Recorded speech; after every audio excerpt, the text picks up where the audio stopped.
আসসালামু আলাইকুম প্রিয় ছাত্ররা, আশা করছি আল্লাহর অশেষ রহমতে তোমরা সবাই ভালো আছো, সুস্থভাবে বাড়িতে অবস্থান করছো।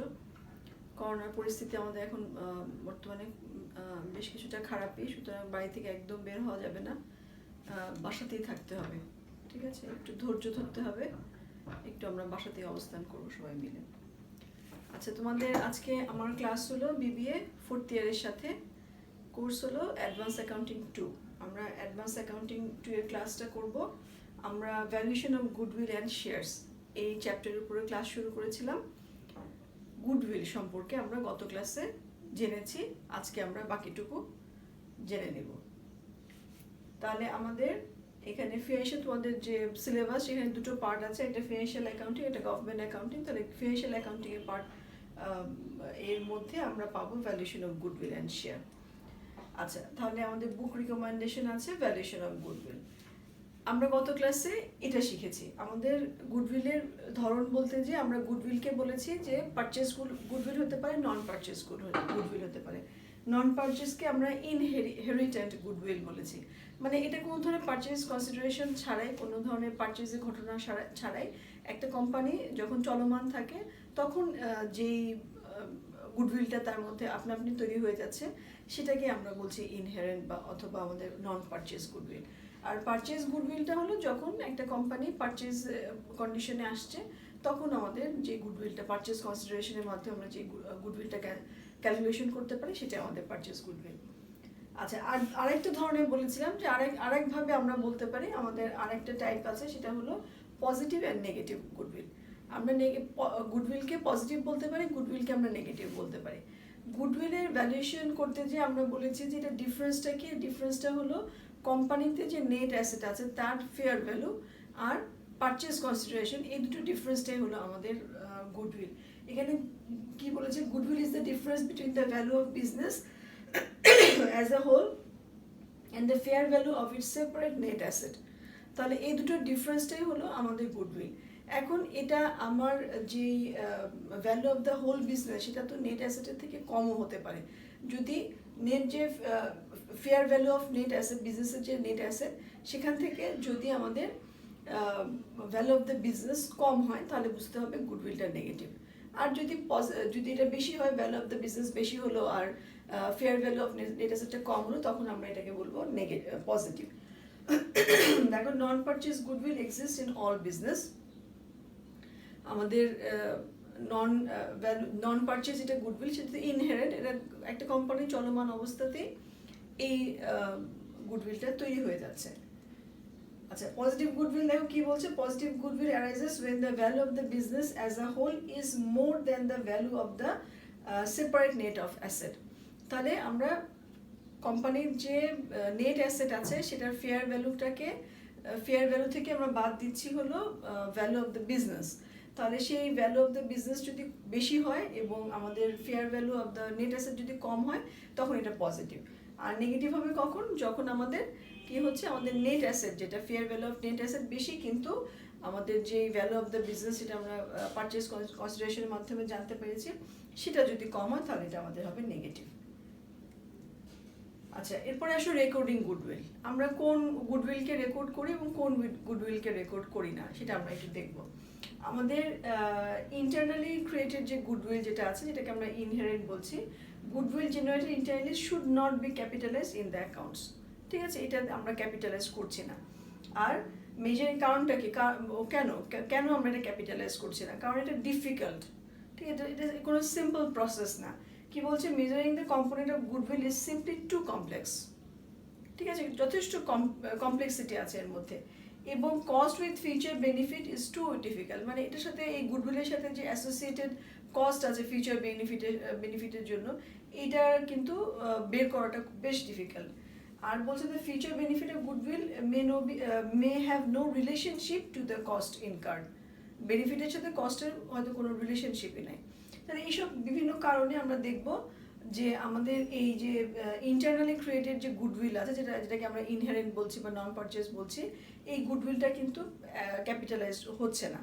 ঠিক আছে, আর কি বলেছে দেখো, goodwill May even exist in the absence of the specific cost of development. তাহলে তোমার এখানে আমাদের এই যে আমাদের ইন্টারনালি ক্রিয়েটেড যে গুডউইল আছে, এই গুডউইলের যে বৈশিষ্ট্যগুলো আমরা দেখি বা এটাকে মেজার করতে যে আমরা যে সাবজেক্টিভ মেজারমেন্টের কথা বলা হয়েছে, কারণ এখানে কোনো ট্রানজ্যাকশন হচ্ছে না হওয়ার, নন পারচেজ, তো ট্রানজ্যাকশন না হওয়ার জন্য তুমি ডেফিনেট কোনো অ্যামাউন্ট কিন্তু সেভাবে পাওয়া যাচ্ছে না, যার কারণে এটা জাজমেন্টটা পুরোটাই হলো সাবজেক্টিভ, এবং যারা জাজমেন্ট করছেন তাদের কম্পিটেন্সের উপরে অনেকখানি নির্ভরশীল যে তার এটা কি হলো, কিভাবে হচ্ছে ভ্যালুয়েশনটা।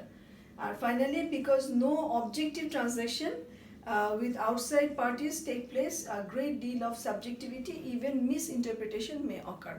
তাহলে এখানে দেখো আমি মিস ইন্টারপ্রিটেশনের উপরে একটু হাইলাইট করেছি, কারণ এখানে ঘটনাটা যেটা হচ্ছে, যেটা আমি কিছুক্ষণ আগে তোমাদের বললাম, যে এখানে যেহেতু কোনো নো অবজেক্টিভ ট্রানজ্যাকশন, কোনো ট্রানজ্যাকশন এখানে ঘটছে না ঘটার জন্য এখানে আউটসাইড পার্টিজের সাথে যে একটা সেলস ডিলিংস হবে, একটা নেগোসিয়েশন হবে, এই ঘটনা তো ঘটছে না, যার কারণে একটা মিস ইন্টারপ্রিটেশন তৈরি হতে পারে, যে তুমি যেভাবে সাবজেক্টিভ যে মেজারমেন্টটা করা হয়েছে সেটার ব্যাপারে একটা মিস ইন্টারপ্রিটেশন তৈরি হতে পারে। তো এইসব কারণে আমরা দেখব যে আমাদের আমাদের যে মানে ইন্টারনালি ক্রিয়েটেড বা ইনহেরেন্ট বা নন পারচেজ, আমরা যেভাবে বলি না কেন, এটাকে আমরা দেখব যে এখানে আমরা ক্যাপিটালাইজ করছি না। আচ্ছা, আর পারচেজ গুডউইলের ক্ষেত্রে দেখো কি বলছে, goodwill is recorded only when an entire business is purchased. যখন এরকম একটা ঘটনা ঘটে, একটা ট্রানজ্যাকশন ঘটে, যে একটা পারচেজ কনসিডারেশনের মাধ্যমে মানে একটা বিজনেস পারচেজ হচ্ছে, তখন এই কনসিডারেশনটাকে, পারচেজ কনসিডারেশনটাকে বা এই যে এটাকে কোম্পানিটা কেনা হলো, এটাকে আমরা রেকর্ড করে থাকি, আমরা জার্নালাইজ করে থাকি। তাহলে সেজন্য বলছে যে goodwill is recorded only when an entire business is purchased. আরেকটা কি বলেছে, to record goodwill a company compares the fair value of the net tangible and identifiable intangible asset with the purchase price of the acquired business, তার মানে purchase consideration। তাহলে আমরা compare করছি কি, the difference is considered goodwill, এটা ডিফারেন্সটাই হলো considered goodwill, এটা আমরা অলরেডি এখানে কিছুক্ষণ আগে দেখে ফেলেছি। তাহলে কোম্পানির যে ট্যাঞ্জেবল, নেট ট্যাঞ্জেবল আছে এবং আইডেন্টিফাইবল ইনট্যাঞ্জেবল অ্যাসেট আছে, যেগুলো আইডেন্টি, পেটেন্ট, কপিরাইট, এগুলোর কথা বলা হচ্ছে। তাহলে এগুলো যে ফেয়ার ভ্যালু এবং এই যে পারচেজ কনসিডারেশন, পারচেজের জন্য যে প্রাইসটা অফার করা হয়েছে, তাহলে এই দুটোর যে ডিফারেন্সটা তৈরি হয়, সেই ডিফারেন্সটাই কিন্তু আমাদের গুডউইল। ঠিক আছে, এটাই আমরা রেকর্ড করে থাকি। গুডউইল ইজ দ্য রেসিডুয়াল, মানে দুটোর মধ্যে আলাদা, মানে বাকিটুকু আর কি, the access of cost over the fair value of the identifiable net asset acquired. তাহলে এটা হলো আমাদের গুডউইল। আমরা কিন্তু বিভিন্নভাবে এটাকে রেকর্ডিংয়ের সিস্টেম আছে। গুডউইল আমরা রেইজ করি, রিটার্ন অফ করি। আমরা যে চ্যাপ্টারটা শিখছি, সেই চ্যাপ্টারের মধ্যে আসলে আমাদের যে জার্নালগুলো আছে, এই জার্নালগুলোর এখানে আমাদের মানে এই চ্যাপ্টারের মধ্যে নেই। তোমরা পার্টনারশিপ যখন শিখেছো তখন তো দেখেছো যে বিভিন্নভাবে আমরা গুডউইলকে, যখন প্রফিট চেঞ্জ হচ্ছে, প্রফিট রেশিও চেঞ্জ হচ্ছে, কোনো কেউ অ্যাডমিশন হচ্ছে অথবা কেউ রিটায়ারমেন্টে যাচ্ছে, বিভিন্ন জায়গা, বা আমাদের বিজনেস কম্বিনেশন যখন হয়, বিজনেস কম্বিনেশন যে চ্যাপ্টারটা, ওখানে আমরা দেখবো যে বিভিন্ন অ্যাকুইজিশন, মার্জার, এসব জায়গায় আমাদের গুডউইলের একটা বিষয় আছে, এবং সেখানে আমরা দেখেছি যে গুডউইল যখন রেজ করেছি, আবার সাথে সাথে সেটাকে রিটার্ন অফ করে দেওয়া হয়েছে, কখনো অ্যামোর্টাইজ করা হয়েছে, কখনো করা হয়নি। তো এরকম বিভিন্নভাবে কিন্তু আমরা গুডউইল রেকর্ডিংটা করতে পারি। তাহলে এই চ্যাপ্টারে আমরা যেটা শিখবো সেটা হলো আমরা অ্যাকচুয়ালি আমাদের পারচেজ গুডউইল নিয়ে আমাদের কোনো সমস্যা নেই। পারচেজ গুডউইলটা আমরা একদম পারচেজ কনসিডারেশন থেকে আমরা যদি কোম্পানির যে ফেয়ার নেট অ্যাসেটগুলো যেটা আছে, যেটা আইডেন্টিফাইবল নেট অ্যাসেটগুলো আছে, সেটার যে ফেয়ার ভ্যালু, এটা ডিফারেন্সটাই আমরা বলে দিই যে এটা হলো গুডউইল। মানে কি, তোমার কোম্পানির নেট অ্যাসেটটা তুমি যখন ক্যালকুলেশন করছো আর যখন দেখছো পারচেজ কনসিডারেশনটা কত, এই দুটো ডিফারেন্সটা তো একটা বিষয়। এটা কিসের কারণে ডিফারেন্সটা হলো, এই ডিফারেন্সটাই হলো গুডউইল। কিন্তু ওখানে একটা ট্রানজ্যাকশন আছে, ওটা একদম অবজেক্টিভ একটা ট্রানজ্যাকশন আছে, সুতরাং ওখানে তো কোনো সমস্যা নেই আমাদের ক্যালকুলেশনে। আমাদের যেটা সমস্যা হয় সেটা হলো নন পারচেজ যে গুডউইলগুলো আছে, যেটাকে ইনহেরেন্ট আমরা বলছি, এই গুডউইলটাকে ক্যালকুলেশনে আমাদের মানে জানতে হবে, শিখতে হবে। তাহলে আমরা এই চ্যাপ্টারে যেটা শিখবো সেটা হলো এই নন পারচেজ গুডউইলটা আমরা কিভাবে ভ্যালুয়েশন করতে পারি। তাহলে দেখো, এরপরে আমাদের টপিকটা হলো valuation of non purchase goodwill. এখানে দুটো অফ চলে আসছে। আচ্ছা, নন পারচেজ গুডউইল, তাহলে আমরা কি করব, আমরা নন পারচেজ গুডউইলকে কিভাবে ভ্যালুয়েশন করব, এটা আমরা শিখবো। আমাদের ভ্যালুয়েশনের মেথড বেশ অনেকগুলো আছে, 5টা মেথড আমরা এখানে শিখবো। 5টা মেথড। একটা হলো অ্যাভারেজ প্রফিট মেথড। আমরা নন পারচেজ গুডউইলকে ভ্যালুয়েশনের জন্য আমরা যে মেথডগুলো আছে 5টা মেথড আমরা শিখবো। তার মধ্যে প্রথমটা হলো average profit method. Average profit আবার দু ধরনের হতে পারে, একটা হলো সিম্পল অ্যাভারেজ আর একটা হতে পারে ওয়েটেড অ্যাভারেজ। ঠিক আছে, দু ধরনের হতে পারে। এরপরে আমরা শিখবো সুপার প্রফিট মেথড। ঠিক আছে, আমাদের সুপার প্রফিট মেথড আমরা শিখবো। তারপরে হলো আমাদের capitalisation of average profit method, capitalisation of super profit method. ঠিক আছে, প্রথমে বলেছি অ্যাভারেজ প্রফিট মেথড, এরপরে দেখো এখানে আছে capitalisation of average profit method, এরপর আছে সুপার প্রফিট মেথড, তারপরে capitalisation of super profit method, আর লাস্টে হলো আমাদের অ্যানুইটি মেথড। ঠিক আছে, এই 5টা মেথড আমরা শিখবো এবং এই 5টা মেথডের মাধ্যমে আমরা কি করি, আমাদের যে নন পারচেজ গুডউইলটা আছে এটাকে আমরা ভ্যালুয়েশন করে থাকি। ঠিক আছে, তাহলে আসো আজকে আমরা একটা একটা করে শুরু করি। আমাদের প্রথমটা হলো কি average profit method. Average profit মেথডে আমি কি বলেছি যে এখানে দুটো রকম অ্যাভারেজ হতে পারে, একটা হলো সিম্পল অ্যাভারেজ আর একটা হতে পারে আমাদের ওয়েটেড অ্যাভারেজ। একটা ওয়েট দিয়ে তারপরে তার উপরে একটা ভার আরোপিত, যেটা আর কি ওয়েটেড অ্যাভারেজ মানে একটা ভার আরোপিত অ্যাভারেজ। আচ্ছা দেখো আমাদের অ্যাভারেজ প্রফিট মেথড এখানে কি বলছে, this method tax into account the average profit for the last few years and fixes the value of the goodwill as to the many years purchase of this amount. তার মানে কি এখানে আমরা যখন average profit মেথডটা করি, আমরা average প্রফিটটা বের করি, সেটা হতে পারে সিম্পল অ্যাভারেজ অথবা ওয়েটেড অ্যাভারেজ। তাহলে আমরা যখন অ্যাভারেজ প্রফিটটা লাস্ট ফিউ ইয়ার্সের, আমরা লেটেস্ট ফিউ ইয়ার্সটা আমরা নিই, হ্যাঁ লাস্ট একদম লেটেস্ট ফিউ ইয়ার্স, কারণ সেটা অনেক বেশি রিপ্রেজেন্টেটিভ, সেই কারণে সেটা আমরা নিচ্ছি। তাহলে লাস্ট ফিউ ইয়ার্সে আমরা অ্যাভারেজ প্রফিটটা নিই এবং সেটা তোমার অঙ্কের মধ্যে উল্লেখ করা থাকে যে হাউ মেনি ইয়ার্স পারচেজ, যে তুমি গুডউইল হিসেবে তুমি কত বছর ধরবা, যে কত বছর পারচেজ। তাহলে সেটা যখন থাকবে তাহলে এই যে to many years purchase of this amount, তাহলে সেটা উল্লেখ থাকে, তাহলে সেটা দিয়ে আমরা এটাকে মাল্টিপ্লিকেশন করে থাকি।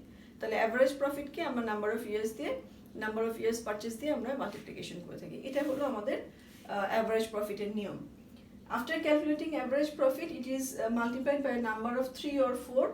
ঠিক আছে, 3 or 4 years, মানে যেটা দেওয়া থাকে as agreed, যেটা এগ্রিড করা আছে যে হ্যাঁ এভাবে করা হবে। The product will be the value of the goodwill. Simple অ্যাভারেজের ক্ষেত্রে দেখো আমরা কি করছি, সিম্পল অ্যাভারেজ আমাদের অ্যাভারেজ প্রফিটটা আমরা কি করছি, summation of last few years profit. আমরা ধরো লাস্ট 5টা বছর বা 4টা বছরের যেই প্রফিটগুলো আছে সেটাকে আমরা সামড আপ করি, মানে যোগ করে ফেলি। যোগ করে আমরা ডিভাইডেড বাই কি করছি, নাম্বার অফ ইয়ার্স। যদি 4 বছরের প্রফিট নিই তাহলে 4 বছর দিয়ে ডিভাইডেড বাই করব, যদি আমরা 5 বছরের প্রফিট নিই তাহলে আমরা 5 বছর দিয়ে ডিভাইডেড বাই করব। তাহলে মোট কথা হলো যে কয় বছরের প্রফিট সেই কয় বছর দিয়ে আমরা সেটাকে ডিভাইডেড বাই করব। এটাকে আমরা বলছি সিম্পল অ্যাভারেজ। একদম সিম্পলি আমরা এটাকে অ্যাভারেজ করছি। তাহলে এভাবে বের করে তারপরে আমরা কি করি, আমরা গুডউইল বের করি কি হবে, average profit in the number of years purchased. ঠিক আছে, আমরা গুডউইল আমরা তখন বলবো গুডউইল ইকুয়ালস টু হলো যে অ্যাভারেজ প্রফিটটা এখান থেকে পেলাম, এটা equals to number of years purchase, এভাবে বলা থাকে। তাহলে এটা আমাদের অ্যাভারেজ প্রফিট মেথড। এখন দেখো সমস্যা আছে আমাদের সিম্পল অ্যাভারেজ, এটা সমস্যা, এটাকে বলা এটা খুব বেশি রিপ্রেজেন্টেটিভ না। কেন, দেখো আমাদের এখানে একটা ডিফিকাল্টিজের কথা বলা হয়েছে। The main disadvantage of this method of valuing goodwill is that any trend in the level of profitability is not reflected in the valuation of goodwill. তার মানে কি, তুমি একদম লাস্ট সাপোজ দুটো কোম্পানি তুমি লাস্ট 4 ইয়ার্স নিয়েছো, এখন কোনো কোম্পানি হয়তো আগের থেকে আস্তে আস্তে কমছে, আবার কোনো কোম্পানির আগের থেকে আস্তে আস্তে বাড়ছে প্রফিটটা। তাহলে এই যে যে কোম্পানির ফলিং, সেই কোম্পানির তো গুডউইলটা কম হবে, আর যে কোম্পানি আস্তে আস্তে রাইজিং প্রফিট তার তো গুডউইল বেশি হবে। কিন্তু তুমি যখন একদম সিম্পলি ধরে নিচ্ছ যে 5টা বছর, তাহলে তুমি তো এর মধ্যে ডিফারেন্সিয়েট করলে না, এটা একটা প্রবলেম। কি বলছে, if the simple average is used, each year's profit are given the same weightage. তুমি কিন্তু প্রত্যেকটা ইয়ারের প্রফিটকে একই ওয়েটে, একই ভার দিচ্ছ, একইভাবে গুরুত্ব দিচ্ছ। তাহলে no discrimination is made between a business that has rising profit and one that has falling profit. ঠিক আছে, এর মধ্যে কোনো ডিফারেন্স কিন্তু করা যাচ্ছে, কারণ তুমি একদম ধরো এটা যদি 2021 হয়, দেখো একটা উদাহরণ আছে, আমরা উদাহরণটা দেখে নিই। দেখো এই এখানে একটা উদাহরণ দেখো বিজনেসটা যদি রাইজিং প্রফিট হয়, এখানে প্রত্যেকটার সাথে 3টা জিরো আছে, মানে 1000, মানে 20,000, 18,000 এরকম। তাহলে দেখো আমরা লাস্ট ফিউ ইয়ার্স মানে 2021 সালের জন্য আমি গুডউইল ক্যালকুলেশন করব। তাহলে আমি 2020, 19, 18, 17, 16, 15 এভাবে আমরা ধরবো। তাহলে দেখো এখানে 5 বছরের যে প্রফিট দিয়েছে, সেটা রাইজিং যে প্রফিট সেখানে 2020 সালে 20,000, 19 সালে ছিল 18,000, 18 সালে ছিল 16,000, 17 সালে ছিল 17,000 এবং 16 সালে ছিল 14,000। তাহলে আস্তে আস্তে কিন্তু বেড়েছে, তাই না? আস্তে আস্তে বেড়েছে। আর যেটা ফলিং প্রফিট, এটা দেখো যে 20 সালে হয়েছে 14,000, কিন্তু তার আগে সেটা 16,000 ছিল, 18,000 ছিল, 17,000 ছিল, 20,000 ছিল। তাহলে আমাদের প্রথম কেসে কি হলো যে এই যে বিজনেসটা যেটা রাইজিং প্রফিট, তার কিন্তু আস্তে আস্তে প্রফিটটা বাড়ছে। আর এখানে যেটা ফলিং প্রফিট, সেটা কিন্তু আস্তে আস্তে প্রফিটটা কমছে। কিন্তু যেহেতু দেখো আমি ভিতরে যে ডেটাগুলো সেম প্রফিট ইনফরমেশন আমি ব্যবহার করেছি, তুমি যদি এটার অ্যাভারেজ করো, প্রফিটের অ্যাভারেজ করো এবং এই কোম্পানির প্রফিটের অ্যাভারেজ করো, দুটো কোম্পানির প্রফিটের অ্যাভারেজ প্রফিট কিন্তু সেম হবে। এবার নাম্বারস অফ ইয়ার্স যদি 4 হয়, তাহলে দুটোই কিন্তু গুডউইল এক হবে। কিন্তু ঘটনা তো সেরকম হবে না, তাই না? কারণ যে কোম্পানিটা রাইজিং, যার প্রফিট দিনে দিনে বাড়ছে, তার গুডউইল তো বেশি হবে নিঃসন্দেহে। এবং যে কোম্পানির গুডউইল প্রফিট আস্তে আস্তে কমছে, তার তো গুডউইল কমে আসছে। একসময় ভালো ছিল, কিন্তু এখন আস্তে আস্তে কমে আসছে। তাহলে সিম্পল অ্যাভারেজ করলে আমাদের এই একটা সমস্যা হয়, কারণ আমরা কোনো একটা ইয়ারকে কিন্তু কি করছি, আমরা গুরুত্ব দিচ্ছি না। ঠিক আছে, আমরা যেহেতু গুরুত্ব দিচ্ছি না, সেই জন্য আমরা কোনো ভার দিচ্ছি না, কোনো গুরুত্ব দিচ্ছি না, সেই কারণে আমরা এই সিম্পল অ্যাভারেজ যদি আমরা বের করি, তাহলে এই সমস্যাটা আমরা দেখতে পাবো। তাহলে এই সমাধানটা কি? সমাধানটা আমরা যেটা দিতে চাই সেটা হলো, আমরা প্রত্যেকটা ইয়ারের মধ্যে একটা ভার আরোপিত, মানে আমরা একটা ওয়েট দিতে চাই প্রত্যেকটা ইয়ারের মধ্যে। যদি আমরা প্রত্যেকটা ইয়ারকে একটা ভার দিয়ে দিই, তাহলে আমাদের এটা অনেক বেশি রিপ্রেজেন্টেটিভ হবে, অনেক বেশি রিফ্লেক্ট করবে। কিরকম হয় ভার? মানে একদম রিসেন্ট ইয়ার, যেটা একদম লাস্ট যে ইয়ারটা, সেটাকে আমরা যদি 5 বছর, এখানে 5 বছর আছে, তাহলে প্রথম বছর যেটা একদম লাস্ট যে লেটেস্ট যে ইয়ারটা, সেটাকে আমরা বলবো 5। তার পরের যে বছরটা, সেটা আমরা বলবো 4। তারও মানে পরের বলতে তার আগের যেটা বছরটা, সেটা বলবো 3। এরকমভাবে আমরা একেবারে শেষের যে ইয়ারটা, সেটাকে আমরা 1 বলবো। এভাবে, কারণটাকে, এটা এভাবে আমরা কেন এটাকে গুরুত্ব দিচ্ছি? কারণ হলো লাস্ট যে ইয়ারটা, এটা নিঃসন্দেহে সব থেকে ভালো এটা রিপ্রেজেন্ট করবে কোম্পানির অবস্থাটা। এর 2 বছর বা 3 বছর আগের প্রফিটের থেকে একদম লেটেস্ট যে প্রফিটটা, একদম লাস্ট ইয়ারে যে প্রফিটটা কোম্পানি করতে পেরেছে, সেটাই কোম্পানিকে কিন্তু বেশি রিপ্রেজেন্ট করবে। তো সেই জন্য সেটাকে আমরা সব থেকে বেশি গুরুত্ব দিচ্ছি, তারপরে আমরা আস্তে আস্তে কমিয়ে নিচ্ছি। দেখো এখানে ওয়েটেড অ্যাভারেজ প্রফিট মেথডে কি বলা হয়েছে, যে it is necessary to give more weightage to the profit of the recent ইয়ারকে আমরা দিব। If the weighted average profit are taken for the last 4 years, the last year should be given as the weighted for 4. ঠিক আছে, তাহলে এভাবে এটা বলা আছে যে কিভাবে আমরা করব 4, 3, 2, 1। এখানে দেখো একটা উদাহরণ আমি দিই। এখানে আমরা কি করব, যে এই যে একইভাবে যে উদাহরণটা আমি দিয়েছি, একই রকম এই যে যেটা আমাদের ইয়ারলি প্রফিট, এই ইয়ারলি প্রফিট 2020 কে আমরা বলেছি 5, 2019 কে 4, 2018 কে 3, 2017 কে 2 এবং 2016 কে 1। এভাবে আমরা একটা ওয়েট দিয়েছি। তাহলে তুমি কি করবে, এখন ওয়েটেড অ্যাভারেজ বের করবে। ওয়েটেড অ্যাভারেজ বের করার নিয়মটা কি? এই প্রত্যেকটা প্রফিটকে ওয়েট দিয়ে মাল্টিপ্লিকেশন করতে হবে, প্রত্যেকটা প্রফিটকে ওয়েট দিয়ে মাল্টিপ্লিকেশন করতে হবে। মাল্টিপ্লিকেশন করলে তোমার গ্র্যান্ড টোটাল যেটা এসছে, সেটা হলো 268। আর ওয়েটেড টোটালটা দেখো এসছে 15, মানে এই 5, 4, 3, 2, 1 এটাকে যোগ করলে আমরা পাবো হলো 15। তাহলে তোমার ওয়েটেড অ্যাভারেজ যেটা হবে, এখন দেখো ওয়েটেড অ্যাভারেজটা কি। তাহলে ওয়েটেড অ্যাভারেজ প্রফিটটা হবে 268, সব করার সাথে 1000 আছে, তাহলে 2,68,000 এটা হবে ডিভাইডেড বাই 15। তার মানে আমাদের রেশিও হলো 17,866 টাকা। হ্যাঁ, এখানে 2,68,000, আমি 3টা শূন্য দেওয়া হয়নি, ওই যে ওখান থেকে এসছে। তাহলে আমাদের তখন অ্যাভারেজ প্রফিট আসলো কত? 17,867 টাকা। কিন্তু এটা যদি আমরা যে ফলিং বিজনেস আমরা দেখেছি যে একই রকম প্রফিট মান, কিন্তু যেহেতু ইয়ারটা এখন ডিফারেন্ট হয়ে গেল, তুমি যখন ভারটা আরোপ করবা, দুটোর ওয়েটেড অ্যাভারেজটা কিন্তু সেম হবে না। ঠিক আছে, এটা খুব স্বাভাবিক। তাহলে আমরা এটা যখন গুডউইল বের করবো, আমরা কি করব, এই ওয়েটেড অ্যাভারেজ প্রফিটটাকে আমরা ইনটু করব নাম্বার অফ ইয়ার্স পারচেস, আমাদের গুডউইল হয়ে গেল। আর সিম্পল অ্যাভারেজের ক্ষেত্রে আমাদের কি, এই যে গ্র্যান্ড টোটাল যেটা আছে 85,000, সেটাকে আমরা জাস্ট সিম্পলি 5 দিয়ে ভাগ করে নিব, ঠিক আছে, তাহলে সেটা হবে সিম্পল অ্যাভারেজ। আর ওয়েটেড অ্যাভারেজের ক্ষেত্রে আমাদের প্রত্যেকটা ইয়ারকে ওয়েট দিয়ে আমরা প্রথমে মাল্টিপ্লিকেশন করব, তারপরে সেটাকে আমরা যোগ করছি, গ্র্যান্ড টোটাল বের করছি এবং ডিভাইডেড বাই করছি টোটাল ওয়েটেজ দিয়ে। একটা কথা আমি এখানে একটু উল্লেখ করে দিই, অনেকে কিন্তু ভুল করে নাম্বার অফ ইয়ার্স দিয়ে এখানে ডিভাইডেড বাই করো, মানে 5। এটা কিন্তু হবে না। তুমি যে ওয়েটটা দিয়ে এটাকে মাল্টিপ্লাই করেছো, সেই ওয়েটটার যে সামেশন, সেটাই কিন্তু তোমাকে এখানে ডিভাইডেড বাই করতে হবে, ঠিক আছে।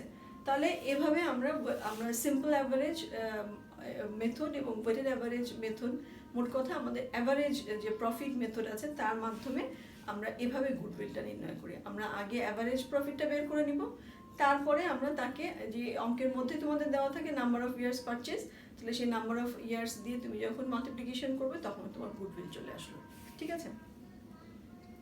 আচ্ছা, এরপর আসো সুপার প্রফিট মেথড।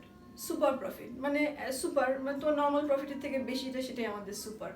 তাহলে কি বলছে এখানে, super profit is the access of actual profit over the normal profit of an enterprise. তাহলে একটা কোম্পানি যে প্রফিটটা অ্যাকচুয়ালি হলো, এবছর হয়েছে বা গত বছর হয়েছে, কিন্তু প্রত্যেকটা কোম্পানির একটা এক্সপেকটেশন থাকে, একটা রিটার্ন, মিনিমাম রিকোয়ার্ড রিটার্ন বা রিকোয়ার্ড রিটার্ন একটা থাকে, যেটাকে আমরা নর্মাল রিটার্ন বলছি। যে একটা ক্যাপিটাল এমপ্লয়েড করা হয়েছে, একটা মূলধনকে বিনিয়োজিত করা হয়েছে, এর উপরে এত% নর্মালি ধরা হচ্ছে যে এত% আমি রিটার্ন আমার পাওয়ার কথা। যখনই সেই রিটার্নটা তার থেকে বেশি, সেটাই হলো আমাদের সুপার প্রফিট। নিশ্চয়ই তার পেছনে কোনো কারণ আছে, এই কারণটাকে কিন্তু গুডউইলের কারণ বলা হয়, যে গুডউইলের কারণেই তার প্রাইসিংটা বেশি হয়েছে, ঠিক আছে, তার প্রোডাক্টের প্রাইসিংও বেশি হয়েছে এবং তার প্রফিটও বেশি হয়েছে। আচ্ছা, for calculating goodwill the following steps are as follows. কি আমরা কি করে থাকি দেখো, আমরা স্টেপ 1-এ প্রথমে আমরা ক্যালকুলেট ক্যাপিটাল এমপ্লয়েড। আমরা একটা কোম্পানির ক্যাপিটাল এমপ্লয়েড বের করি। ক্যাপিটাল এমপ্লয়েড মানে কি, বিনিয়োজিত মূলধন। মূলধন কতটুকু আমরা বিনিয়োজিত করেছি। দুটো নিয়ম আছে, একটা বলছে হলো যে total of the share holder equity plus long term debt. তোমার শেয়ার হোল্ডারের যে ইকুইটি আছে এবং লং টার্ম যে ডেটটা আছে, এই দুটো যোগফলই কিন্তু আমাদের ক্যাপিটাল এমপ্লয়েড। মানে আমরা তো আসলে ওখানে মূলধন এনেছি এবং লং টার্ম ডেট যতটুকু নিয়েছি সেটাই আমরা এমপ্লয়েড, মানে যতটুকু আমাদের দরকার সেটা আমরা করেছি। আর এছাড়া আমরা কীভাবে বের করি, আমাদের যে fixed asset plus current net asset, ঠিক আছে। আমাদের নেট কারেন্ট অ্যাসেট মানে হলো কারেন্ট লাইবিলিটিটা বাদ দেওয়ার পরে যে আমাদের যে নেট কারেন্ট অ্যাসেট। তাহলে এভাবে আমরা ক্যাপিটাল এমপ্লয়েড প্রথমে বের করবো আমরা সুপার প্রফিট বের করার জন্য। কারণ যে নর্মাল রিটার্ন আমাদের নর্মাল রিটার্ন আমাদের যার উপরে আমরা ধরবো সেটা, তার কারণে আমাদের ক্যাপিটাল এমপ্লয়েডটা বের করতে হবে। নামটা আমরা শুধু ক্যাপিটাল বলিনি, ক্যাপিটাল এমপ্লয়েড বলেছি, কারণ সবসময় কিন্তু আমরা যতটুকু ক্যাপিটাল সংগ্রহ করি পুরোটুকু যে কাজে লাগাতে পারি বা বিনিয়োজিত করতে পারি, এটা কিন্তু সবসময় হয় না। কখনো কখনো আমাদের আইডল ক্যাপিটালও থাকে, যেটাকে আমরা হয়তো অন্য কোথাও ইনভেস্টমেন্ট করেছি। তাহলে তোমার ট্রেড ইনভেস্টমেন্ট, ট্রেডের কাজ ছাড়া অন্য কোনো জায়গায় বা অন্য কোনো কোম্পানির শেয়ার কিনেছি, ডিবেঞ্চার কিনেছি বা অন্য কোথাও ইনভেস্ট করেছি, সেখান থেকে যে আর্নিংটা হচ্ছে, সেখান থেকে যে প্রফিটটা আসছে, সেটা কিন্তু আমাদের গুডউইলের কারণে হচ্ছে না, ঠিক আছে, এটা মাথায় রাখতে হবে। সেই কারণে আমরা কিন্তু টোটাল ক্যাপিটালকে আমরা ধরিনি, মূলধন, মোট মূলধনকে আমরা ধরিনি, আমরা ধরেছি বিনিয়োজিত মূলধন। কারণ আমাদের দেখতে হবে যে কতটুকু মূলধন অ্যাকচুয়ালি ট্রেডের কাজে লাগানো হয়েছে এবং ব্যবসার কাজে লাগানো হয়েছে, এবং সেখান থেকে কতটুকু রিটার্ন হওয়ার কথা ছিল, হয়েছে কত। এর মধ্যে আমরা যদি কোনো আইডল আমাদের ক্যাপিটাল থাকে, মূলধন থাকে, এই মূলধনটাকে আমরা যদি অন্য কোনো কোম্পানিতে ইনভেস্ট করে থাকি, আমাদের ব্যবসার কাজের বাইরে কোনো শেয়ার কিনেছি, ইকুইটি কিনেছি, ডিবেঞ্চার কিনেছি বা কোনো গভর্নমেন্ট সিকিউরিটিস কিনেছি, যা কিছু আমাদের মার্কেট সিকিউরিটিস কিছু আছে খুব সিকিউর, যাই আমরা কিনে থাকি না কেন, সেটা আমাদের ট্রেডের অংশ না, ঠিক আছে। সেটা আমাদের সেখান থেকে যে আর্নিংসটা, সেই আর্নিংসের সাথে গুডউইলের কোনো সম্পর্ক নেই। সেই কারণে আমরা কিন্তু সেটাকে বাদ দিয়ে দিচ্ছি। আমাদের গুডউইল হলো ব্যবসা পরিচালনার কারণে আমাদের গুডউইলটা তৈরি হয়েছে। তাহলে আমরা পুরোপুরি কিন্তু ব্যবসার মধ্যে থাকবো, হ্যাঁ, যে ক্যাপিটালটা বিনিয়োজিত করতে পেরেছি, কাজে লাগাতে পেরেছি, সেই ক্যাপিটালের মধ্যে আমরা থাকবো। তাহলে সেই কারণে আমাদের ক্যালকুলেটিং ক্যাপিটাল এমপ্লয়েড, এটা আমাদের বের করতে হবে, ঠিক আছে। আচ্ছা, তাহলে আমাদের তার মানে কি, এখানে ফিক্সড অ্যাসেটের যদি থাকে, সেখান থেকে যদি কোনো ইনভেস্টমেন্ট থাকে, সেটা কিন্তু আমাদেরকে বাদ দিয়ে দিতে হবে। ঠিক আছে, আমাদের তাহলে এখানে কাজটা হলো যে আমরা যদি আমাদের যে ফিক্সড অ্যাসেট যেগুলো থাকে সেটার মধ্যে আদার ইনভেস্টমেন্ট থাকলে সেটা আমাদের বাদ। আচ্ছা, এটা আমরা পরে আবার যখন অঙ্ক করবো তখন কিছু নিয়ম কানুন বলে দিব, তখন দেখবা তোমরা। এরপরে হলো ক্যালকুলেট নর্মাল রিটার্ন। আমাদের যে রিটার্ন রেটটা দেওয়া থাকবে তা সেটা আমরা ক্যাপিটাল এমপ্লয়েডের উপরে অ্যাপ্লাই করে আমরা নর্মাল রিটার্নটা বের করে নিব by multiplying capital employed with the normal rate of return. আমরা জাস্ট এটার উপরে বের করে নিব পার্সেন্টেজটা। আচ্ছা, এরপরে হলো ক্যালকুলেট অ্যাভারেজ মেইনটেনেবল প্রফিট। তোমার যে প্রফিটটার সাথে আমি এই রিটার্ন, এই যে নর্মাল রিটার্নকে কম্পেয়ার করব। এখানে ক্যালকুলেশনের প্রশ্ন কেন? প্রশ্ন হলো কিছু কিছু আমরা পাবো, ট্রানজ্যাকশন কিছু কিছু পাবো, কিছু কিছু ইনফরমেশন আমাদের থাকবে, যে ইনফরমেশনগুলো আমাদের প্রফিটের সাথে অ্যাডজাস্ট করার প্রয়োজন হবে। তাহলে সেই জন্য বলছে যে calculate average maintainable profit to the business, এটা আমাদের ক্যালকুলেশন করে নিতে হবে। তারপরে স্টেপ 4 হলো ক্যালকুলেট দ্য ডিফারেন্স। আমরা দুটো ডিফারেন্স বের করতে চাই। ডিফারেন্স কিসের? আমাদের যে নর্মাল রিটার্ন এবং আমাদের যে মেইনটেনেবল যে প্রফিটটা আমরা বের করেছি, অ্যাভারেজ মেইনটেনেবল প্রফিট, এই দুটোর ডিফারেন্স। তাহলে কি বলছে যে difference is calculated super profit between the average maintainable profit and the normal return as calculated above, this difference is called super profit. ঠিক আছে, it is if it is positive, যদি positive হয়। এমন যদি হয় তোমার অ্যাভারেজ মেইনটেনেবল প্রফিটটাই কম হয়ে গেল আর নর্মাল রিটার্ন বেশি ছিল, তাহলে তার প্রফিট হয় নাই, সেটা সুপার প্রফিট তো নয়, কোনো প্রফিটই হয়নি। সেটা আবার অন্য টার্ম আছে, আমরা বার্গেন পারচেজ বলি, সেটা আমরা ইনশাল্লাহ এই মানে আমাদের এই ভ্যালুয়েশনগুলো শেখার শেষে আমরা এটা শিখে নেবো, একটু দেখে নেবো অ্যাকচুয়ালি। আচ্ছা, তাহলে এটা আমাদের সুপার প্রফিট। তাহলে গুডউইল আমরা যখন ক্যালকুলেশন করছি, তাহলে একইভাবে তোমাকে নাম্বার অফ ইয়ার্স দেওয়া থাকবে। তুমি যে সুপার প্রফিটটা বের করেছো সেই সুপার প্রফিটের সাথে নাম্বার অফ ইয়ার্সকে মাল্টিপ্লিকেশন করলেই তোমার এখানে বের হয়ে আসবে যে কত হবে। ঠিক আছে, তোমার গুডউইল কত হবে। Multiply that super profit by the number of years purchase, the product is the value of the goodwill. তাহলে সুপার প্রফিট বের করার জন্য আমরা কি করব? একদম প্রথমেই আমাদের যে কাজটা হলো ক্যাপিটাল এমপ্লয়েডকে ক্যালকুলেশন করে নিচ্ছি। আমি বলেছি যে কেন আমরা ক্যাপিটাল এমপ্লয়েডকে ক্যালকুলেশন করছি, কারণ আমরা ট্রেডের সাথে রিলেটেড, যে ব্যবসার সাথে রিলেটেড যে ক্যাপিটালটুকু, যেটাকে আমরা বিনিয়োজিত ক্যাপিটাল বলছি, মূলধন বলছি, সেই অংশটুকু আমাদের জেনে নিতে হবে। তারপরে আমরা কি করব? নর্মাল, তার উপরে নর্মাল রিটার্নের যে রেটটা দেওয়া থাকবে সেটাকে অ্যাপ্লাই করে আমরা নর্মাল রিটার্নটা বের করে নেব। ঠিক আছে, এবং তারপরে আমাদের স্টেপ 3-তে কি আছে? স্টেপ 3-তে হলো আমরা যে অ্যাভারেজ মেইনটেনেবল যে প্রফিটটা সেটা আমরা বের করে নেব। কারণ এখানে আমাদের লাস্ট কয়েকটা বছর দেওয়া থাকতে পারে, অথবা কোনো একটা বছর দিয়ে কতগুলো ইনফরমেশন দিতে হতে পারে, যেটা আমাদের অ্যাডজাস্টমেন্টের প্রয়োজন হতে পারে। যেভাবে হোক আমরা এই অ্যাভারেজ প্রফিটটাকে মেইনটেনেবল প্রফিটটাকে বের করে নেব। এবং এই দুটো ডিফারেন্সটাই হলো super profit if it is positive. মানে তোমার যদি অ্যাভারেজ মেইনটেনেবল প্রফিটটা বেশি হয়, মানে নর্মাল রিটার্ন যা হওয়ার কথা ছিল তার থেকে অ্যাভারেজ মেইনটেনেবল প্রফিটটা বেশি, তখনই তোমার অর্থাৎ পজিটিভ হলো, তখনই তুমি বলতে পারবে এটা সুপার প্রফিট। তাহলে তোমার অঙ্কের মধ্যে বলা থাকবে নাম্বার অফ ইয়ার্স, তখন তুমি এই সুপার প্রফিটের সাথে নাম্বার অফ ইয়ার্স মাল্টিপ্লাই করে তুমি পেয়ে যাবে। ঠিক আছে, গুডউইল ভ্যালুয়েশন পেয়ে যাবে। আচ্ছা, এরপরে আসো capitalisation of average profit method. আমরা অ্যাভারেজ প্রফিট কীভাবে নির্ণয় করা শিখেছি, কীভাবে করতে হয় সেটা আমরা শিখেছি। এটাকে আমরা ক্যাপিটালাইজ করব, মানে জাস্ট একদম রিভার্স, কিন্তু মানে ওখানে আমরা যা করেছি এখানে তার রিভার্সটা করবো। কী হয় করবো দেখো, the business unit is valued by the applying the following formula. কী ফর্মুলা? দেখো, the total value of the ফার্মের ভ্যালুটা কি? অ্যাভারেজ মেইনটেনেবল প্রফিট, তুমি যে মেইনটেনেবল প্রফিট আমরা অ্যাভারেজ করা শিখেছি, divided by normal rate of return. তার মানে কি, যে আমরা বলছি যে এই ভ্যালু অফ দ্য মানে ক্যাপিটাল এমপ্লয়েডের উপর নর্মাল রিটার্ন আমরা যদি মাল্টিপ্লাই করি, আমাদের এটা তো ভ্যালু অফ দ্য ফার্ম মানে হলো আমরা যে নেট অ্যাসেটের যে মূল্যটা, তাই নেট অ্যাসেটটাই তো আমাদের ক্যাপিটালে, আমরা বলেছি যে fixed asset plus net current asset দুটোই হলো আমাদের ক্যাপিটাল এমপ্লয়েড। তাহলে তার মানে হলো এটা ক্যাপিটাল এমপ্লয়েড। যদি এখানে ভ্যালু অফ দ্য ফার্ম বলতে এখানে আমরা ফেয়ার ভ্যালুটাকে বুঝাই, তাহলে এখানে যদি ক্যাপিটাল এমপ্লয়েড হয়, নর্মাল রিটার্নকে তুমি মাল্টিপ্লাই করলে কি পাবা?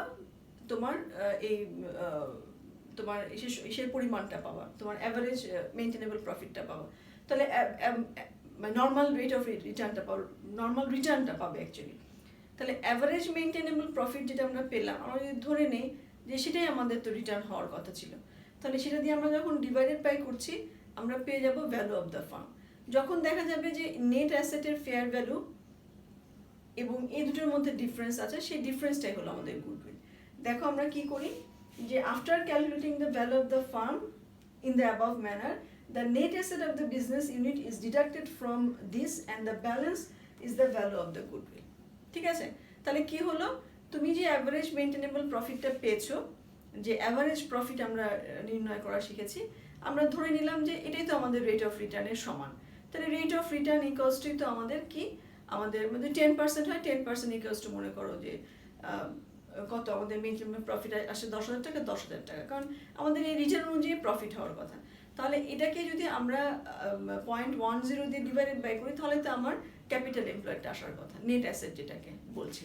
তাহলে তুমি যখন এভাবে নর্মাল রিটার্ন দিয়ে ডিভাইডেড বাই করছো, তখন তোমার যে ভ্যালু অফ দ্য ফার্ম আসছে এবং প্রত্যেকটা ইন্ডিভিজুয়াল অ্যাসেটের যে ফেয়ার ভ্যালু, তার মাধ্যমে তুমি যে নেট অ্যাসেটটা ক্যালকুলেট করেছো, সেটাকে তুমি ডিডাক্ট করো, দেখবা যে একটা অ্যামাউন্ট চলে এসছে। তার মানে কি, এটা এই অ্যামাউন্টটা বেশি হবে আর আমাদের নেট অ্যাসেটটা কম হবে, তখনই আমাদের গুডউইল অ্যাকচুয়ালি পজিটিভ গুডউইল, না হলে তো নেগেটিভ হয়ে যাবে, নেগেটিভ গুডউইল। তাহলে এভাবে আমরা ক্যাপিটালাইজেশনের মাধ্যমে অ্যাভারেজ প্রফিট, ক্যাপিটালাইজেশন অ্যাভারেজ প্রফিটের মাধ্যমে গুডউইল বের করে থাকি। ইনশাআল্লাহ আমরা নেক্সট ক্লাসে অঙ্ক করব, তখন এগুলো আরও ক্লিয়ার হয়ে যাবে। তাহলে গুডউইল কি, গুডউইল হলো total value of the firm আর net asset of the business unit. ঠিক আছে, বিজনেস ইউনিটের যে নেট অ্যাসেট, এই দুটো ডিফারেন্সটাই হলো কিন্তু গুডউইল। ঠিক আছে, একদম জাস্ট উল্টোভাবে কিন্তু আমরা এগোলাম। আচ্ছা, এরপরে দেখো আমরা যদি capitalisation of super profit method, এখানে একটা ছোট্ট সূত্র আছে, দেখো সূত্রটা শিখে নিব আমরা, তাহলে আমাদের হয়ে যাবে। Goodwill is calculated by the capitalization super profit as at agreed rate. The goodwill is calculated by applying the following formula. Formula কি, goodwill equals to P minus RC divided by M. P minus RC divided by M. এখন আসলে আমরা দেখে নিই যে P কি, RC কি আর M কি। P হলো অ্যাডজাস্টেড ফোরকাস্ট মেইনটেনেবল প্রফিট, মোট কথা হলো আমাদের অ্যাভারেজ যে মেইনটেনেবল প্রফিটটা আমরা বের করে নিই। ঠিক আছে, অ্যাডজাস্টেড।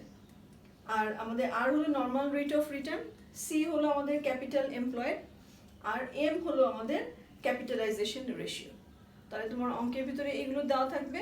ক্যাপিটাল এমপ্লয়েডের উপরে আমরা রেট অফ রিটার্নটা এমপ্লয় করব, এবং আমাদের যে মানে মোট কথা এখানে তোমার একটা নর্মাল প্রফিট আসবে, এই জায়গাটাতে আরসি মানে হলো নর্মাল প্রফিট আসবে, আর এখানে পি মানে হলো অ্যাভারেজ মেইনটেনেবল প্রফিট। তাহলে অ্যাভারেজ মেইনটেনেবল প্রফিট থেকে আমাদের নর্মাল রিটার্ন বাদ দিলে সুপার প্রফিট থাকে, তাহলে সুপার প্রফিটটাকে ক্যাপিটালাইজেশন রেশিও দিয়ে ডিভাইডেড বাই করলে আমাদের গুডউইল আসে। তাহলে এখানে পি মাইনাস আরসি যদিও লেখা আছে, কিন্তু আসলে এটা সুপার প্রফিট, তাই না? যে আমাদের এখানে অ্যাডজাস্টেড ফোরকাস্ট মেইনটেনেবল প্রফিট কত হচ্ছে, কোম্পানি কত আর্ন করছে, আর নর্মালি তার কত আর্ন করার কথা ছিল, এই দুটো ডিফারেন্সটাই তো আমরা বলেছি যে সুপার প্রফিট, তাই না? সেটাকে আমরা ক্যাপিটালাইজেশন রেশিও, এটা তো অঙ্কের মধ্যে দেওয়াই থাকবে, তাহলে সেটা আমরা ডিভাইডেড বাই করে গুডউইল বের করে নিই। আচ্ছা, এরপরে আসলে লাস্ট হলো আমাদের অ্যানুইটি মেথড। ঠিক আছে, অ্যানুইটি মেথড। তাহলে অ্যানুইটি মেথডে আমরা কি করি, এখানে অ্যানুইটি তো আমরা জানি, অ্যানুইটি মানে কি, আমাদের equal amount, series of amount থাকে, কিন্তু অ্যামাউন্টটা ইকুয়াল হয়। তাহলে কি বলছে, annuity is a series of equal periodic payments occurring at equal intervals of a time. একটা নির্দিষ্ট সময় অন্তর অন্তর একটা নির্দিষ্ট পরিমাণ টাকার যে পেমেন্টটা, এটাকে আমরা বলছি কি, পিরিয়ডিক পেমেন্টটা, এটাকে আমরা বলছি অ্যানুইটি। এখানে দেখো, এখানে কি হচ্ছে, যে এই মেথডে goodwill is calculated by taking the average super profit as the value of an annuity over a certain number of years. তাহলে তুমি এই যে অ্যানুইটি এ, যেটা আমরা শিখেছি, এ আমাদের যে ফর্মুলা, অ্যানুইটি ফর্মুলার মধ্যে এ যেটা ছিল, সেই এটাকে আমরা সুপার প্রফিট ধরছি। তাহলে অর্থাৎ কি হলো, যে এই সুপার প্রফিটটাই তুমি প্রতি বছর আর্ন করছো, তাহলে তার বর্তমান ভ্যালুটা কত। ঠিক আছে, এভাবে এই অ্যানুইটির বর্তমান ভ্যালুটা কত, এটা প্রথম বছর এত আর্ন করলা, দ্বিতীয় বছর এত আর্ন করলা, তৃতীয় বছর এত আর্ন করলো, তাহলে এটা বর্তমান ভ্যালুটা কত, অ্যানুইটি মূল্য যেটা আমরা বলি। তাহলে আমরা present value interest factor of annuity, এটা ব্যবহার করেই কিন্তু আমরা এই গুডউইল অ্যামাউন্টটা বের করে ফেলতে পারবো। The present value of the above annuity discounted at the given rate of interest, normal rate of return, is the value of the goodwill. ঠিক আছে, তাহলে আমাদের এই যে আমরা মানে ডিসকাউন্টেড রেট হিসেবে আমরা নর্মাল রেট অফ রিটার্নটাকে ব্যবহার করব, আর এ হিসেবে আমরা সুপার প্রফিটটাকে ব্যবহার করব। তাহলে if the value of the annuity is not given, the following formula can be applied for the value in goodwill. তাহলে PV present value interest factor of annuity, এটা যদি দেওয়া না থাকে মানে নিচে এটা আই থাকে না, তাহলে ওখানে যদি present value interest factor of annuity কত বছর এবং কত সুদের হারে কত হবে, এটা ইন্টারেস্ট রেটে কত হবে, এটা তোমার দেওয়া না থাকে, তুমি ফর্মুলাটা ব্যবহার করতে পারো। ফর্মুলাটা কি মনে আছে নিশ্চয়ই? এখানে দেখো একটু বোধহয় অস্পষ্ট হয়ে গেল। এটা হলো কি আমাদের V equals to A divided by I, আর এখানে ব্র্যাকেটের মধ্যে 1 minus 1 by 1 plus N to the power আর, বা 1 plus I to the power N আর কি। হ্যাঁ, আমাদের বছরটা হলো এ। তাহলে এখানে এ বাদে আর যে অংশটুকু আছে, মানে এ বাদে এই যে বাকি অংশটুকু, হ্যাঁ, এই পুরোটাকে আমরা বলছি present value interest factor of annuity. ঠিক আছে, পুরো অংশটুকু আমরা বলছি। তাহলে এ হলো আমাদের সুপার প্রফিট, আর এটা হলো আমাদের present value interest factor of annuity. তাহলে এটা যদি দেওয়া থাকে তাহলে আমরা just A into present value interest factor এভাবে দিলেই হবে। কিন্তু যদি না থাকে তাহলে আমরা এই ফর্মুলাটা ব্যবহার করব। সেক্ষেত্রে আমাদের আই হলো normal rate of return, N হলো নাম্বার অফ ইয়ার্স, কত বছরের সুপার প্রফিট তুমি ব্যবহার করছো, আর এতে হলো আমাদের সুপার প্রফিট। এভাবে আমরা গুডউইলটাকে ভ্যালুয়েশন করি। মোট কথা এখানে অ্যানুইটিটা হলো সুপার প্রফিট, এই সুপার প্রফিটটা বর্তমান মূল্যটা কত, এটা আমরা যখন যেভাবে বের করি, আমরা অ্যানুইটিতে যেভাবে শিখেছি সেই একই নিয়মে আমরা এটা করতে পারি। ঠিক আছে, আচ্ছা এখানে দেখো বলেছে যে ভ্যালু ভি হলো value of the goodwill, A হলো অ্যাভারেজ সুপার প্রফিট, আই হলো rate of interest per annum, আর নাম্বার অফ ইয়ার্স। এখানে তোমাদের এটা বোধহয় একটু অস্পষ্ট হয়ে গেল, আমি একটু মুখে বলে দিচ্ছি। নেক্সট ক্লাসে ইনশাল্লাহ আমরা এটা আর একটু ক্লিয়ারলি লিখবো। V equals to A by I, third bracket শুরু, 1 minus 1 by 1 plus I to the power N, third bracket শেষ। এটা হলো আমাদের সূত্র। এখানে এ বাদে আর যতটুকু অংশ আছে সেই অংশটুকুকে আমরা বলি হলো present value interest factor of annuity. ঠিক আছে, তাহলে আমরা A into present value interest factor of annuity যদি আমাদের দেওয়া থাকে, সেটাকে আমরা এর সাথে মাল্টিপ্লাই করলে আমাদের কিন্তু ভ্যালু অফ গুডউইল আসবে। ঠিক আছে, আচ্ছা তাহলে এরপরে আমাদের যেটা সেটা হলো আমাদের কিছু, আমরা অঙ্কে যাবার আগে আমরা কিছু পয়েন্ট মনে রাখতে চাই যে আমাদের কি কি জিনিস একটু খেয়াল করতে হবে। ঠিক আছে, যেমন বলেছে from the total profit income from investment are to be excluded, যেটা আমি কিছু আগে তোমাদের বললাম যে ইনভেস্টমেন্ট, অন্য কোনো কোম্পানিতে ইনভেস্ট করেছো, সেই ইনভেস্টমেন্ট যদি তোমার বাকি থাকে, ঠিক আছে, সেটা তোমাকে দেখতে হবে। আচ্ছা, আমরা আসলে একটা কাজ করি, আমরা এই অংশটুকুকে আমরা তাহলে নেক্সট ক্লাসে পড়ি, কারণ এখন আর সময়ও নেই, এটা বেশ কয়েকটা আমাদের আছে, এই স্লাইডটা আমরা তাহলে নেক্সট ক্লাসে পড়বো। প্রথমটা আমরা যেটা দেখলাম সেটা হলো যে অন্য কোনো কোম্পানিতে ইনভেস্ট করলে সেখান থেকে যে প্রফিটটা হবে সেটা কিন্তু তোমার টোটাল প্রফিট থেকে বাদ দিতে হবে। ঠিক আছে, কারণ যেটা বলেছে যে এটা ট্রেডের অংশ না, সেই কারণে এটাকে আমরা বাদ দিয়ে দিব। আচ্ছা, ইনশাল্লাহ আগামী ক্লাসে আমরা এই স্লাইড থেকে শুরু করব। তাহলে আজকের ক্লাসে আমরা কি শিখলাম? আমরা শিখেছি হলো 5টা মেথড। আমরা কিভাবে আমরা নন পারচেজ গুডউইল কিভাবে ভ্যালুয়েশন করতে পারি, কারণ এটা ভ্যালুয়েশন করাটা খুব সহজ না, এটাকে বলা হয় সাবজেক্টিভ জাজমেন্টের মাধ্যমে ভ্যালুয়েশন করে থাকি। তাহলে তার ভিতরে কয়েকটা মেথড আমরা শিখলাম। একটা আমরা বলেছি অ্যাভারেজ প্রফিট মেথড, যেটার মধ্যে সিম্পল অ্যাভারেজ, ওয়েটেড অ্যাভারেজ ছিল। তারপরে আমাদের সুপার প্রফিট মেথড, এরপরে আমাদের ক্যাপিটালাইজেশন অফ অ্যাভারেজ প্রফিট, তারপরে ক্যাপিটালাইজেশন অফ সুপার প্রফিট, আর লাস্টে হলো অ্যানুইটি মেথড। এই 5টা মেথড আমরা শিখেছি। ইনশাল্লাহ নেক্সট ক্লাসে আমরা এই যে বিষয়গুলো আছে, যে পয়েন্ট টু বি রিমেম্বার, এই জিনিসগুলো আমরা আসলে অঙ্ক করার ক্ষেত্রে আমরা জিনিসগুলোকে মাথায় রাখবো। তাই নেক্সট ক্লাসে আমরা এই কয়েকটা পয়েন্ট, এখানে 5-6টা পয়েন্ট আছে, আমরা এই পয়েন্টগুলোকে একটু শিখে নিয়ে তারপরে আমরা ইনশাল্লাহ অঙ্ক করব। ঠিক আছে, তাহলে আমি সেই পর্যন্ত আল্লাহ হাফেজ বলছি। সবাই ভালো থেকো, সাবধানে থেকো, একটু বাইরে ঘোরাঘুরি একটু বন্ধ করো, প্রয়োজন হলে তো যেতেই হবে, কিন্তু বাসা থেকে বের হলে অবশ্যই স্বাস্থ্যবিধিটাকে মেনে চলো। হ্যাঁ, স্বাস্থ্যবিধিটাকে মেনে চলো। আমাদের এই মুহূর্তে স্বাস্থ্যবিধি মেনে চলাটা খুব জরুরি। ঠিক আছে, এই মুহূর্তে স্বাস্থ্যবিধি মেনে চলা খুব ভয়ঙ্করভাবে কিন্তু বেড়ে যাচ্ছে করোনা। সবাই ভালো থেকো, আমার জন্য দোয়া করো। আল্লাহ হাফেজ।